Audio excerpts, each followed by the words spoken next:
গণ অভ্যুত্থানের অন্যতম নেতা ও অন্তর্বর্তী সরকারের উপদেষ্টা মাহফুজ আলমকে লক্ষ্য করে হামলা চেষ্টার ঘটনার তীব্র প্রতিক্রিয়া জানিয়েছেন জাতীয় নাগরিক পার্টি এনসিপির আহ্বায়ক নাহিদ ইসলাম। শনিবার বিকেল 4:45টায় নিজের ভেরিফাইড ফেসবুক অ্যাকাউন্টে দেওয়া এক স্ট্যাটাসে এই প্রতিক্রিয়া জানান তিনি। নাহিদ ইসলাম তার ওই স্ট্যাটাসে বলেন, গণ অভ্যুত্থানের অন্যতম কেন্দ্রীয় চরিত্র ও অন্তর্বর্তী সরকারের উপদেষ্টা মাহফুজ আলমের উপর লন্ডনে হামলার চেষ্টা হয়েছে।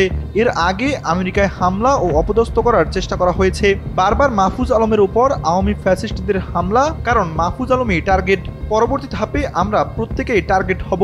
আমরা জানি আমাদের জন্য কি অপেক্ষা করে আছে। গোপালগঞ্জে ফ্যাসিস্টদের নৃশংসতা আমরা দেখে এসেছি। RICL TMX, যুগের পর যুগ স্থাপনা থাকে মজবুত।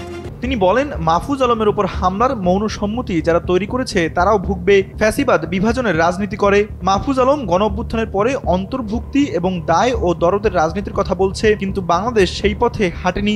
আমরা দেখতে পেয়েছি ফ্যাসিবাদ বিরোধিতার নাম করে প্রতিক্রিয়াশীল ও প্রতিশোধের রাজনীতি শুরু করেছে বিভিন্ন গ্রুপ, যা অবশ্যম্ভাবীভাবে ফ্যাসিবাদকে ফিরিয়ে আনবে। সময় প্রমাণ করবে মাহফুজ আলমই সঠিক ছিল, যদি ততদিন উনি বেঁচে থাকার সুযোগ পান।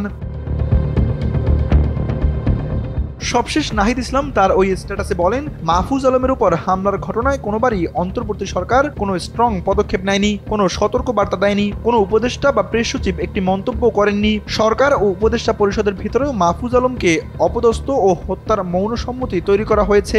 এই সরকার ও উপদেষ্টাগণ মাহফুজদের যথেচ্ছা ব্যবহার করে এখন মৃত্যুর দিকে ঠেলে দিচ্ছে। আমরা এগুলো মনে রাখছি। রাজনৈতিকভাবে এর জবাব দেওয়া হবে। তানভীর আহমেদ, NPB।